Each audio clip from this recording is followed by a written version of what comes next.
Today's video I'm going to show you how I rebuild rear brake cylinders on my Hillman Superminx. 66 Hillman Superminx Mark IV. I've owned it for 4 years. I did a video about a year or so ago now, which I will put a link to in this video, on rebuilding the rear brake cylinders.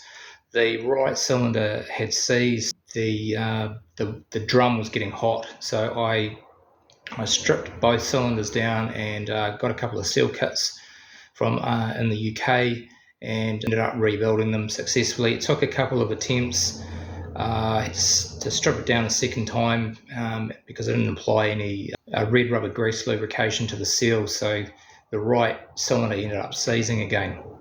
Have a look at that video if you want to, or if you don't want to, that's okay. But I will show you again how to rebuild those cylinders. I managed to procure a used set of rear cylinders. I've got a couple of seal kits which came with the car. These wheel cylinders are self-adjusting on the Mark III and Mark IV Superminx and other Roots cars, I think, like the Rapiers. It doesn't have the adjusting wheel on it. For the benefit of this video, I've actually gone ahead and already stripped these down and unseized them. I didn't record it because it took me 2 days to unseize them. It was a very tedious job, and really it didn't really show much. The insides of the cylinders are actually, they all looked fine. It was just that the pistons were seized in the bore. I had to soak them in calcium lime and rust treatment, soak them in ATF and spray lots of penetrating fluid into the bores just to try and break down the rust. And then it took a number of hours to actually get the pistons out. I couldn't get them out with air pressure. I had to get in there with a flathead screwdriver and just twist the piston and remove it that way. I'll show you how I did it. I mentioned also is I ended up having to put a lot of heat onto these bores also to try and release the piston. Now, in doing so, another tactic which I used to get the piston out was to, once this cover came off, is to put a socket on top of the piston and hit it with a hammer, which I'd strongly advise that you don't do, because unfortunately I ended up snapping off the end of the casting here, and this sits into the backing plate. But just for the purposes of this video, I have managed to re-adhere it using JB Weld, but because this is an important braking component and your brakes are important, I would never use this on the car. This is wasted now, I can't use it, but I can still use the components. I can use the handbrake lever, I could use the piston, I could use everything else if I needed to. I have managed to get hold of another cylinder, which I'll be picking up in a few weeks' time, so we'll have a second spare, which I'll to go through the process of stripping down and removing the piston, etc.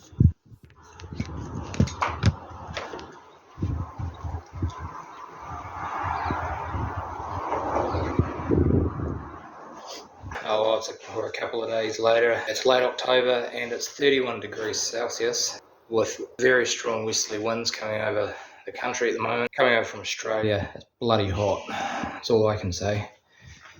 Not even in summertime.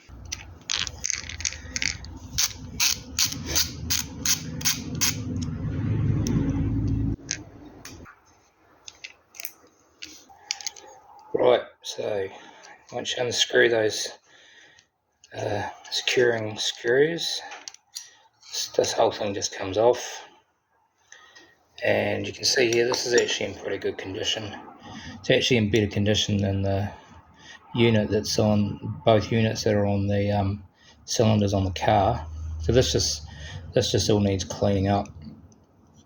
There's no pitting at all.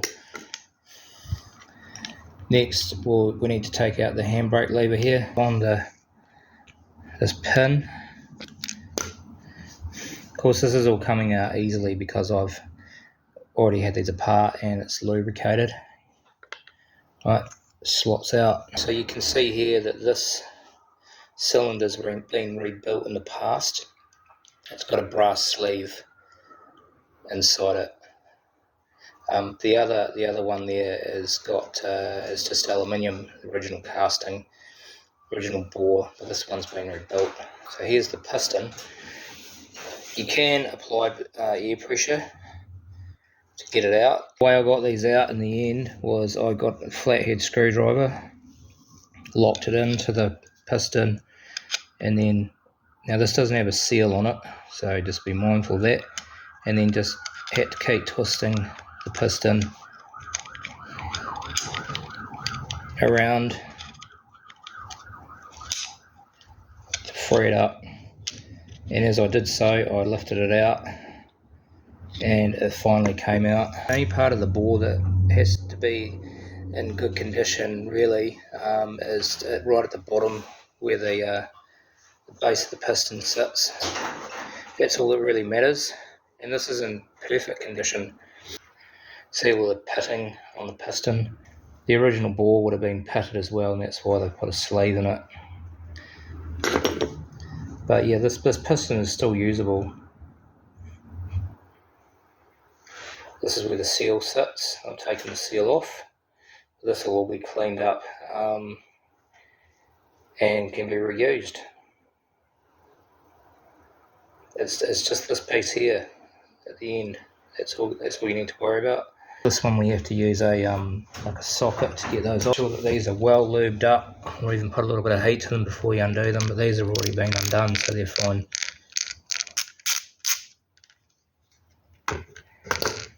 This is the one, of course, that's I broke and I've JB welded it back together.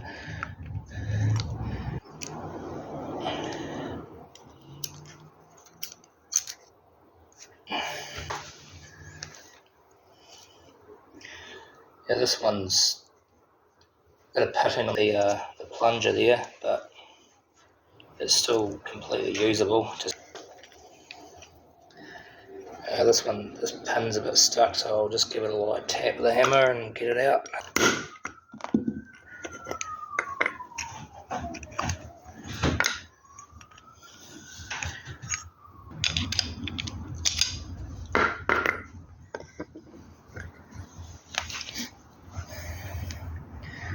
And again, this one's absolutely fine. The bore's good, and the piston is fine. Rust here, which was just all around here, which was just keeping both pistons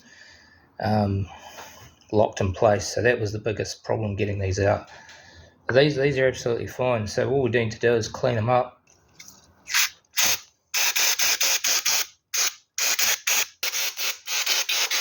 So I'll just go ahead and clean these up with some brake clean, and I might put like some wire wool on it just to scrub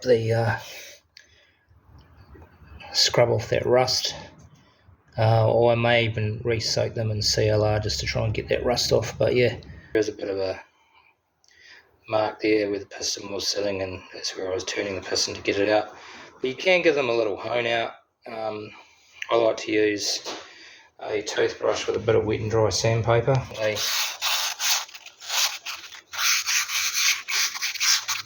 Score up the surface and just to get that rust off, or any debris. It's a bit cleaner in there.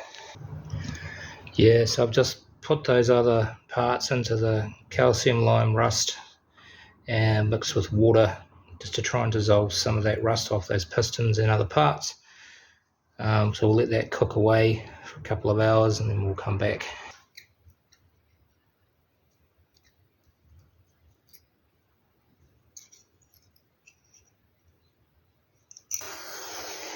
So these seals came with the car, PBR Automotive from Australia.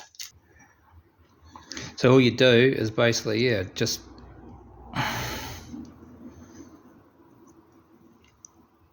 stretch it over and there you go, and put a bit of red rubber grease on that.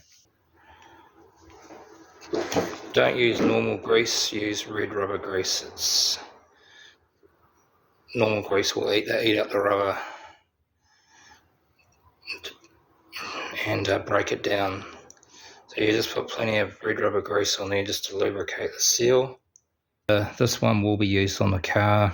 This is the one that's had the rebuild. It's got the brass sleeve in it. And I've taken the best of the pistons. This one's isn't so pitted. There's the seal there. And if you can see, it's actually has an angle to it. That wants to be sitting like that. You've just got to stretch the seal over.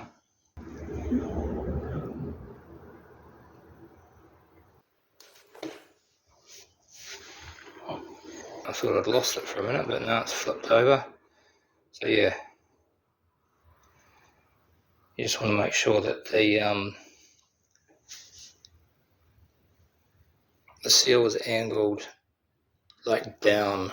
So now all we need to do is put the piston back into the bore. The side of the piston has a deeper slot because that's where the handbrake lever fits, and it will push up the plunger when you apply the handbrake. So that goes in here, that lines up with the opening to where the handbrake lever fits in. So we'll just get plenty of red rubber grease around that seal.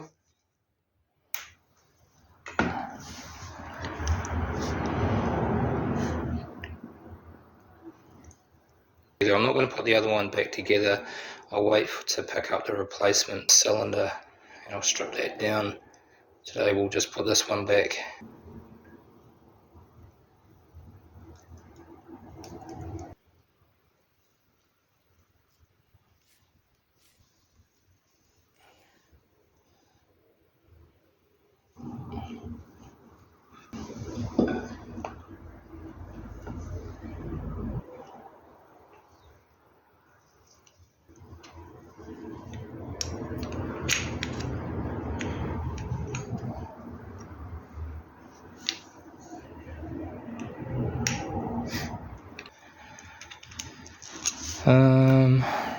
Right, I'll push that on.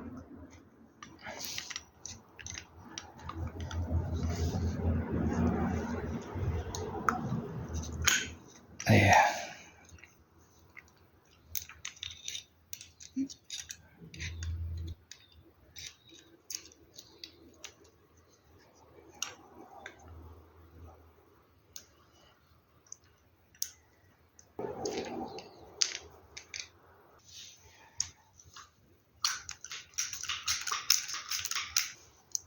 This is the adjuster wheel I was telling you about. This came with one of these cylinders, and the problem I had on the right sided cylinder was this was seized.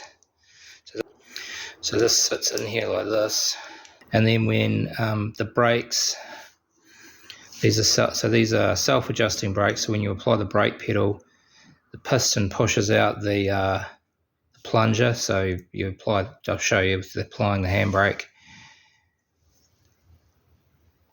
And see, it turns, keep the brakes adjusted, the brake shoes adjusted, okay. The problem I had was this was seized, and so it broke this mechanism as it was pushing out, yeah. So the way to get around that is to just put some anti-seize, like copper grease on here, clean it, obviously, anti-seize, and then just wind it in to prevent that from happening again. But yes, this is essentially rebuilt and ready to go if we need to use it. Keep it in a dry place so moisture doesn't get in. I could even just put some tape over the ends here. Well, thread this in, but tape over the top so it prevents any moisture from getting in, I guess. But my garage is pretty dry. I may never have to use this, but it's good to have a spare set. Right, well, I'm going to wrap the video up here. What I'll do is when that other cylinder turns up, I might do another video on just stripping that one down. Although there won't be much to see, but it's always good to, I guess, document these processes just for future reference. Thanks for watching, and I will see you in the next one.